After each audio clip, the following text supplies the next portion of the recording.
Hello. Um, Hello, I think I am live. Great. Can you all hear me? I've got messages coming up on Instagram, but I haven't got anything coming up on Facebook yet. Great. Amazing. Okay, well, welcome to the King's Head Theatre's socials. Thanks for joining me here. I'm Amanda Mascarenhas. I'm a theatre designer and a visual artist. And I'm just here to answer any questions. So if you have any questions about what I do as a theatre designer or community artist, please send them over. If you have any other questions about what's going on at the moment, please send that through as well. Today is such a weird day as well. It's a bit rainy, a bit different from what we usually had. It's a bit colder in here.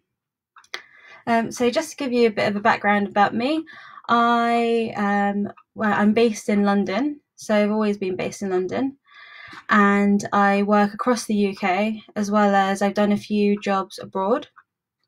I design for setting costumes for shows, so usually I'll design both of them together. Sometimes I work with other designers in collaboration, so they design the costume or the set with me. And I do a lot of devised work and a lot of touring work. Got a few questions here. So, how did you get into your career and did you do a degree? Yes, I did. I went to Rose Bruford College, and that was back in 2009. So, I graduated in 2012, if I can do my maths right. So I did the BA theatre design there. And well, really before that, I was really interested in lots of immersive work and lots of making spaces that gave you sort of feelings. So in college, I would say that's where I had a real sense of wanting to make interesting narrative spaces. And then I went to art school, went to Camberwell Arts, and I did a foundation there. I started doing lots of sculpture work, and then I started to do lots of narrative work, so looking at all the words and sort of figuring that into the spaces that I was creating for my audiences. And then one of my tutors just told me about Rose Bruford, so I just applied. And to be honest, the first year was super rocky. I didn't ever do any sort of amateur dramatics, or I wasn't really involved in a lot of drama apart from what you had to do in school. So it was a bit of a learning curve. I think it was bigger than the other people on my course. But I think I got grades from like thirds all the way to first. It was a year of me just trying everything out, seeing what was going on. And then after that, I was rolling and I knew I wanted to be in it. So first I wasn't very sure, but I'm really glad that I stuck it out because I love my career and I get to do things I wouldn't ever be able to do. So what was the production you saw that inspired you to get into theatre design? If there was one, that's a question from Monty. I think, well, as a young person, I saw a lot of musicals, and I saw a few plays like The Woman in Black and things like that, things that were a bit more commercial.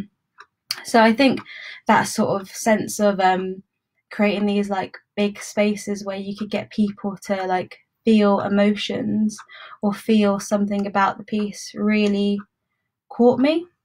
I always loved looking at window displays and things like that as a young person. So I just think those pieces really always called out to me, or immersive pieces.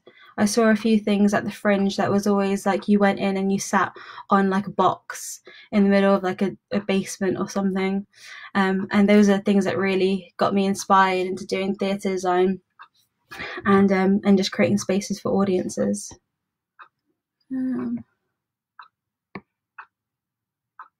Let's have some other questions.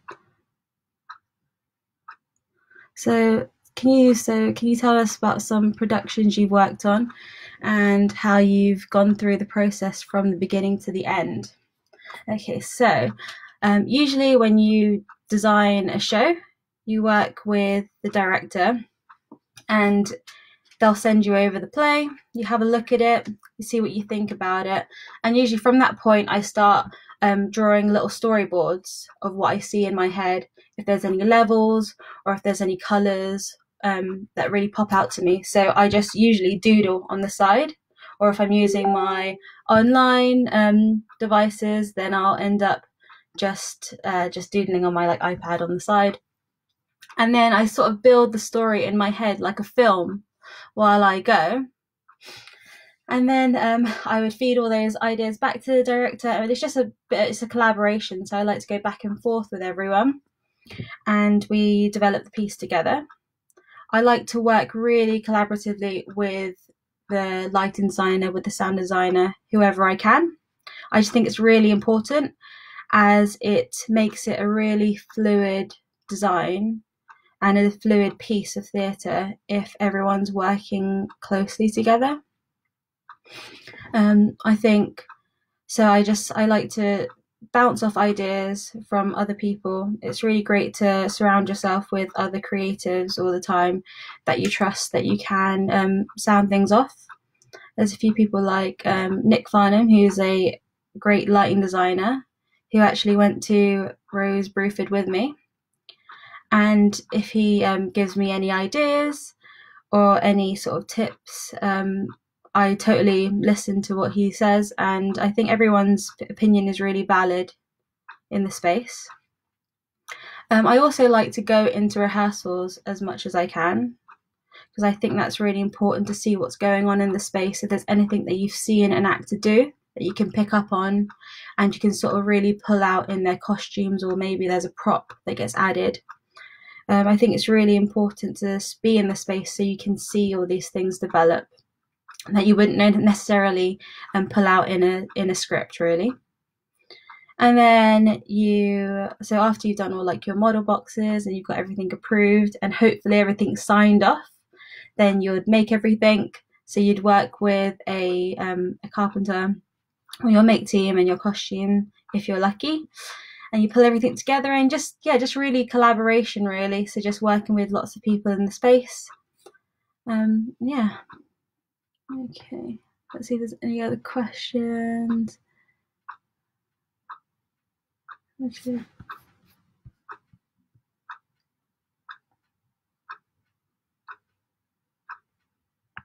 So we've got questions about production, how you started that.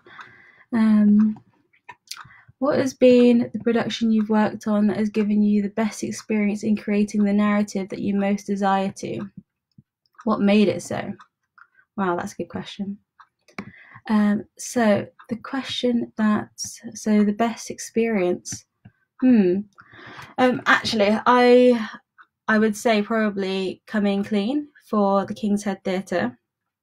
Working on that, I worked really closely with Adam, Adam Threadbury Mayer directed it, and he's just a great collaborator, really. So he really honoured any ideas that I came up with, and I really trusted all his opinions as well. And I was able to really get my teeth into it and just put as much detail into the piece as I wanted or as I needed to, because we made it a really hyper-realist piece.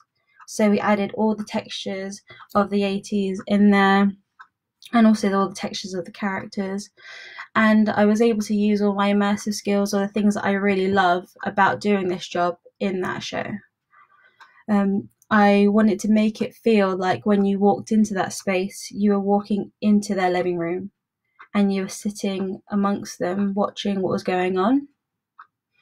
And that piece, I really felt I was able to do that successfully, and it's a piece that I love revisiting because it's been revived twice, which has been really it's been really lucky, and I've been really grateful for that. So that was revived both at Trafalgar Studios, and we just had it in January as well. It feels like January was such a long time when you're thinking about it now, and amongst what we're living in. It's funny. So, can you tell us a bit about the productions you've worked on at the King's Head Theatre?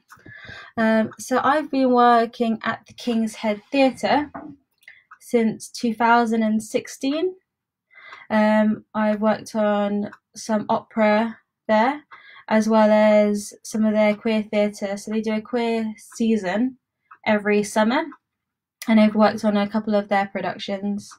So I did one called Spitting Image, and then one called So Coming Clean, the first version of Coming Clean. And then I've done a few operas, so La Traviata, which we based in a pole dancing club, actually, which was really fun. We added fringing on the space, so I like to make it as immersive as I can. And we've done Elixir of Love. So I think I've done 6 productions with the King's Head, and I've done the Coming Clean with 2 revivals. And the most recent things that I've done with the King's Head is Coming Clean and Opera Undone, which was at the Trafalgar Studios. I'm also an associate artist to the King's Head and also a trustee to them. So it's a charity that I really believe in. So did you get involved with set and costume buying? Is it something you enjoy? Yes, I do a lot of buying for the set and the costumes. It's something that I do enjoy, because when you go out, you can see what you're choosing. If you're not quite sure about the character, if you've sort of got an idea of what you've got and maybe some costume drawings, but then when you go in and you meet the actor, you see what they're doing, you see what they're sort of creating as the character, then it gives me that opportunity to go out and pick up those special pieces.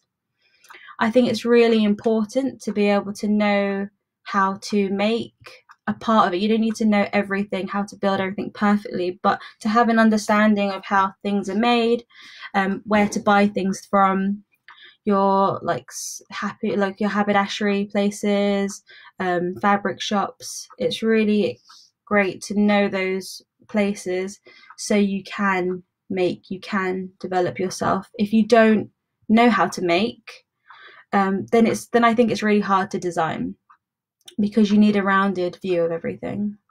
That's what I found has really helped me. It was hard at the beginning, as going out and trying to make and source yourself, and sometimes it is tiring, and you need to learn when to get help. And that's something that I think I've learned over time. But it's so worth it, going out and getting things yourself, because you're able to add all those textures on there that you wouldn't have had a chance to before. What is the hardest part of your job? The hardest part of my job, I would say, sometimes is trying to read what's in people's minds. When you're working with people, sometimes you're working with a director and they're not quite sure what they want, but they have a clear image in their head, but they don't know how to explain it. Sometimes that's really hard, but I find that as a challenge, really.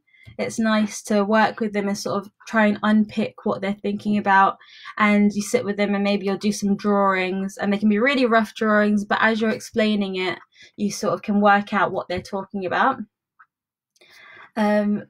And sometimes I think the hardest part is actually letting go, letting other people take some of that work or some of that burden. I think when I started, I had to do everything. I had to be my own costume supervisor, be my own maker, be my own support system, doing a lot of the work. And that is the reality of being a theatre designer, is that you do a lot of the work. However, I find now sometimes it's hard to let go of those roles, and I have many assistants and many people that I love to work with and I love to collaborate with, who I really trust, and that's great. But sometimes that's the hardest thing, I think, trying to let go and pass work off to others as well, which is great because you're giving an opportunity to someone else.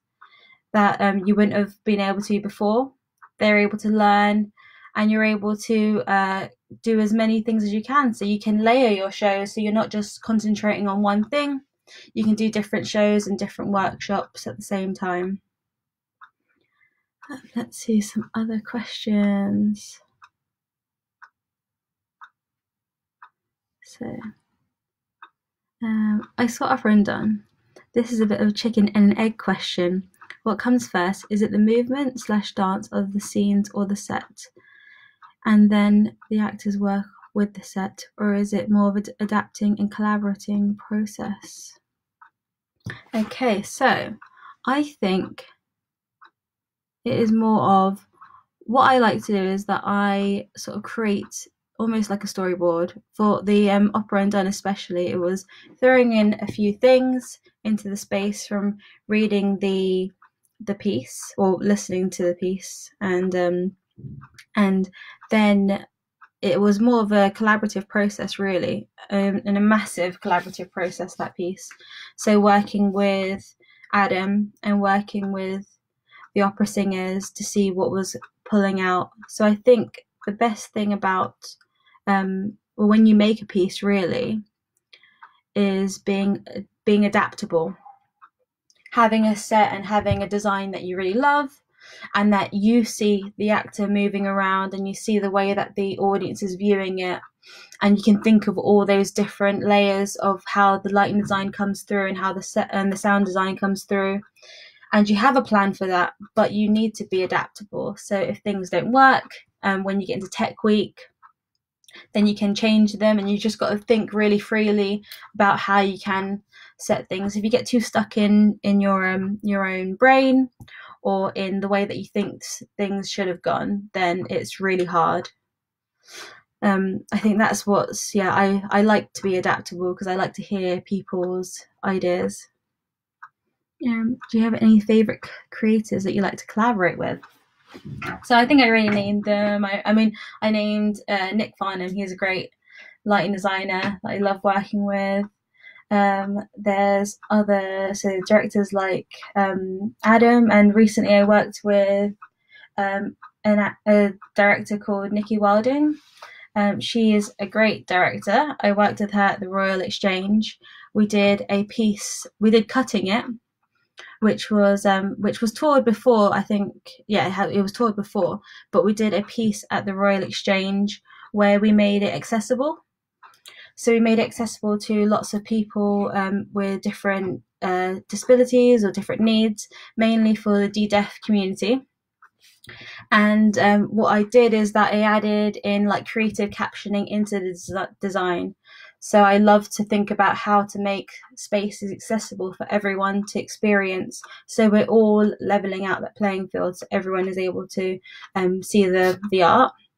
And I love to combine things, so you're not just adding a captioning screen on top of a design. I like to think about how we can integrate it into it, so it's part of it. And that's what we did with this piece. We integrated the creative captioning, and we thought about what backgrounds was going to be on the captioning, so it wasn't just a sort of ugly LED screen. We thought about the backgrounds that would match the different scenes, and even down to the handwriting as well. Okay, let's see.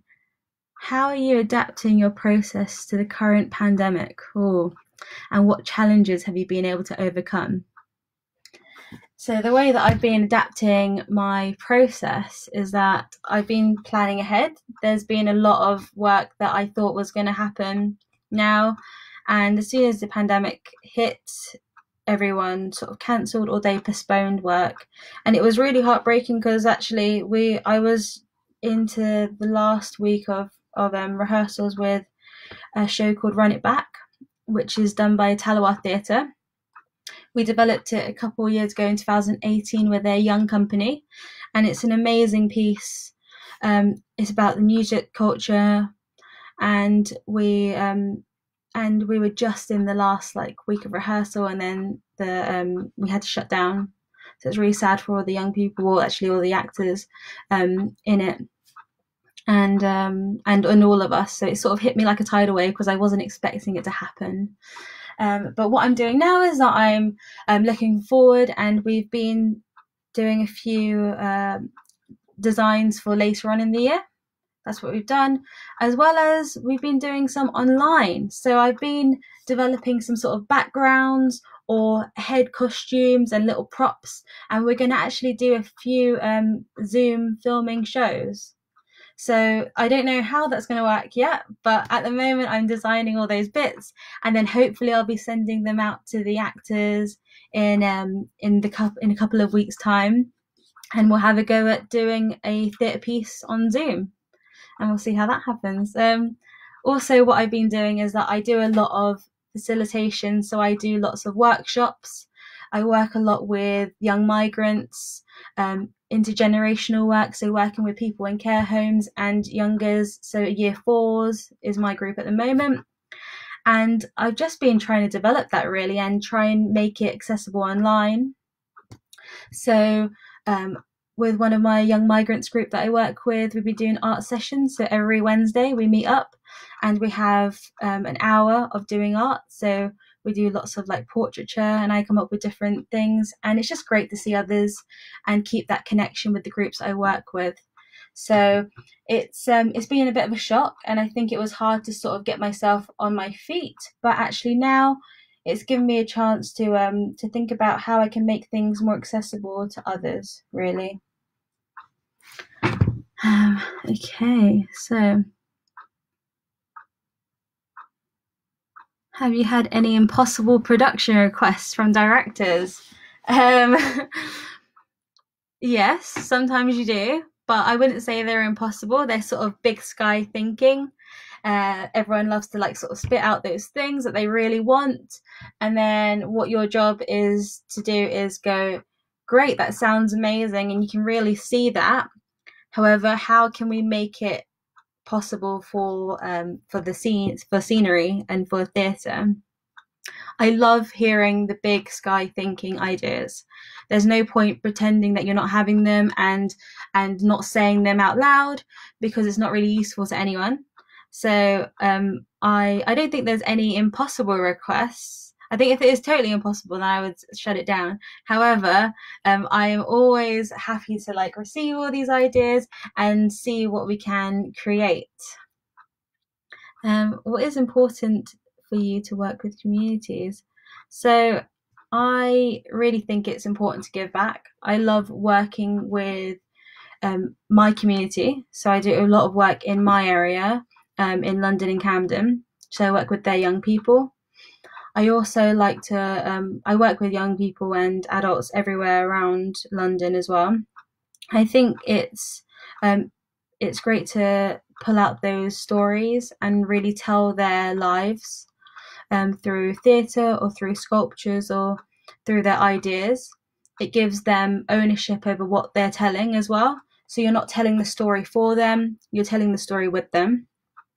I think it goes hand in hand, really. My sort of, I feel like I have two brains. I do a lot of theatre design and sort of more traditional theatre plays and arts, and then I do my community work, and I do lots of sculptures or verbatim pieces with the community, and I think they really combine well, and it's sort of given me the textures and the way that I work. I think it's made my understanding of theatre and understanding of the world different, and it's made me like really grateful to different people and listening to their stories.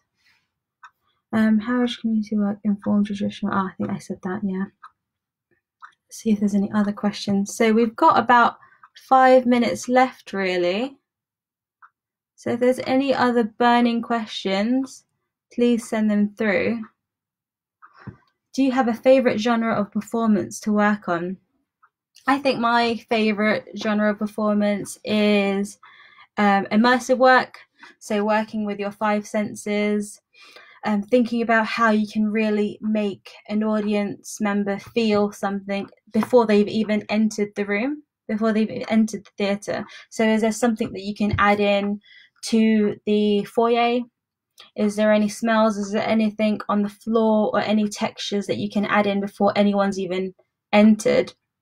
And then I really love to like hit all those senses as soon as you walk in. I love doing devised work as well. So I know it's a bit different, but I love working with people and doing a lot of play work. I think it really informs the piece and it makes it super fluid. So I'm always jumping at opportunities to do a lot of like devised, immersive work. And I think that also helps feed into groups of community that don't really access theatre a lot. I think it's a good starting point. So maybe they wouldn't go to see a traditional piece of theatre, but they've seen something that's a bit interesting and they like to come down to, they go to see a piece that's a bit more immersive, and it's a great starting off point for people to introduce them to the world of theatre. Let's see if there's anything else. Are there any major dreams of yours that you'd like to aim or focus on next? Ooh. I think what I would like to do next is probably do more immersive work, but pulling it out even further. I don't know exactly what that means, but really pushing the boundaries. I think that would be so exciting, and thinking about everyone. So thinking about different access needs and seeing how far we can push it, really. So I love having, I like that we have sessions or like theatre shows that are maybe like quieter theatre shows. However, I would love to make it accessible to everyone. That'd be a total dream for me. Okay, I'm not sure. I think I have answered everyone's questions on here. Let's see. Yes, I think I have. So let me tell you a bit more about me. So what I am doing, let me give you a bit of background of what I'm doing at the moment. So I'm doing things like artist hangouts, so working with different artists and try and play different sort of like online games that work on Zoom and ways to develop our work on Zoom. I've also been doing things like pottery as well. So making things, making objects, trying to keep my hands busy. So as well as developing theatre pieces for the future, I'm just trying to use this time to really try and stay present, do as much work with my hands, and just give myself a bit of a break, because I think sometimes with theatre you sort of go and you do lots of work, but it's nice to have a bit of time to sort of slow down and think about what is important to me. Okay, so we have about 2 minutes left. Oh, let's see. Yeah. Got 2 minutes left, so if there's any other questions, please fire them forward. Do you have any heroes / role models in your industry? Oh, that's a big question. Any heroes? I think heroes, so I would say people like I guess like companies like Punch Drunk were big heroes or role models in the beginning. Seeing the way they were breaking the boundaries was great. Role models are heroes. I think that I would say people that I collaborate with now, really. So the directors that I work with, the artists, the lighting designers, sound designers, I think those are my people, really, and those are my my role models. do you enjoy working on shows with music as a key part of the narrative? Does it change the way you design? Yes, it does change the way you design. I love working on opera pieces with music, musicals, because there's a lot more, well, there's a lot of things that are said through the music and through the feeling in the soundtrack. And the way that I work on those pieces is that I would storyboard every moment, and I'd really break it down to the seconds in the songs, and I storyboard it like a film. I love working on musicals and I love working on opera as well, just for that fact. Okay, so we have hit our half an hour slot. Thank you so much for all of your questions. It's been really great hearing from everyone on these different platforms. Thank you for joining me, and please go online and look at King's Head Theatre's online platforms. Every weekday they're doing sessions at 1 o'clock. And thank you very much. My website is Amanda Mascarenhas, so I think you'd see my name on the Facebook and Instagram platforms, or amandamascarenhas.com if you want to have a look at my stuff, or if you want to email me, my email's on there. I'd love to hear from you guys, and thank you so much. Bye. Okay.